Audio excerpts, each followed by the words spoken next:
Sir அங்க பாருங்க எவ்வளவு அழகா பார்த்து தூங்குது. நான் வேணா எடுத்து மடியில உட்கார வச்சு தூங்க வைக்கவா? இருக்க மாட்டேனா? சரி ஓகே, இப்ப தூங்கட்டும், அங்கேயே தூங்கட்டும், பரவாயில்ல. கடி இல்லாம நிம்மதியா தூங்குங்க.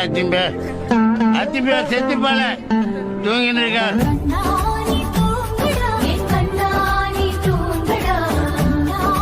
ஹலோ மேனேஜர், ஒருத்த வேலை செய்ய விட மாட்டேங்கிறான். எனக்கு ஒரு 3 மணி நேரத்துக்கு மட்டும் லீவ் கொடுங்க. அவன் எஞ்சி போன உடனே நான் வந்துடுறேன் மீட்டிங்க்கு.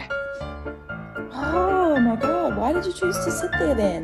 உனக்கு என்னென்ன தேவையோ, உனக்கு என்னென்ன விஷயம்லாம் பண்ணணும்னு நினைக்கிறேன், அது எல்லாத்தையும் ஒரு A4 ஷீட்லயே இல்ல போயிட்டு ஜெராக்ஸ் எடுத்து வந்துரு.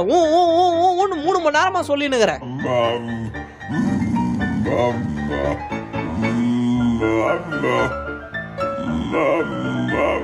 நீங்க கேபிபரா கத்தி பாத்துருக்கீங்களா? சொல்லுங்க சார், நீங்க பாத்துருக்கீங்களா? பச்சை சட்டை நீங்க வாங்க பாக்கலாம்.